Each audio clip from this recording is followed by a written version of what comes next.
परी और जादुई जंगल की कहानी। बहुत समय पहले की बात है। एक सुंदर और शांत जंगल था जिसे सभी जादुई जंगल कहते थे। इस जंगल में तरह तरह के पेड़, फूल और जानवर रहते थे। लेकिन इस जंगल की सबसे खास बात थी वहां रहने वाली एक छोटी सी परी जिसका नाम था तारा। तारा एक बहुत प्यारी, मददगार और हंसमुख परी थी। उसके पंख इंद्रधनुष जैसे रंगों में चमकते थे और जहां भी वह उड़ती थी वहां हल्की चमक और खुशबू फैल जाती थी। तारा का घर एक विशाल कमल के फूल में था जो हर सुबह सूरज की किरणों से खिल उठता था। तारा का काम था जंगल की देखभाल करना। वह पेड़ों को पानी देती, बीमार पक्षियों को ठीक करती और हर जीव जंतु की मदद करती। सारे जंगल के प्राणी तारा से बहुत प्यार करते थे। तारा भी सबको अपने परिवार जैसा मानती थी। एक दिन की बात है। एक दिन तारा सुबह सुबह उड़ान भरते हुए जंगल का मुआयना कर रही थी कि उसे एक कोने में अजीब सी हलचल दिखाई दी। वहां एक बड़ा सा पत्थर चमक रहा था और उसके पास कोई बैठा रो रहा था। तारा धीरे से वहां पहुंची तो देखा कि एक छोटी लड़की वहां बैठी थी।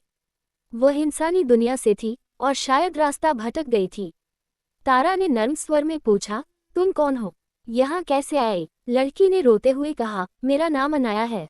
मैं पिकनिक पर आई थी अपने मम्मी पापा के साथ, लेकिन खेलते खेलते यहाँ आ गई और अब मुझे रास्ता नहीं मिल रहा।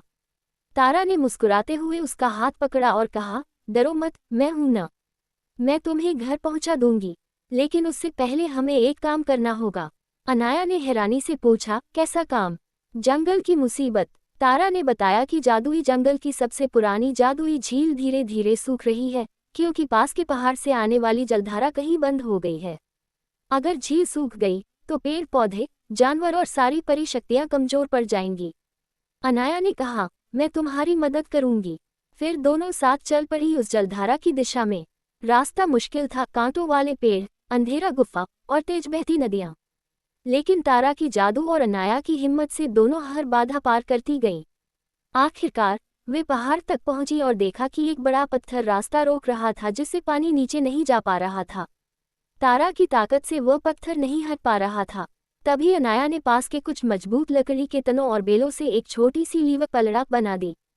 तारा ने कहा, तुम बहुत समझदार हो। दोनों ने मिलकर प्रयास किया और अंततः पत्थर हट गया। जैसे ही पानी फिर से झील की ओर बहने लगा, जंगल में हरियाली लौट आई, फूल खिल उठे और पक्षियों की चहचहाहट गूंजने लगी। विदाई का समय। अब समय था अनाया को वापस घर पहुंचाने का। तारा ने अपने जादुई फूलों से एक पुल बनाया जो सीधे अनाया के शहर के पास वाले बाग में जाकर खुलता था। अनाया ने तारा को गले लगाकर कहा, तुम मेरी सबसे प्यारी दोस्त हो। तारा ने भी मुस्कुराकर कहा, और तुम मेरी सबसे बहादुर इंसान दोस्त हो।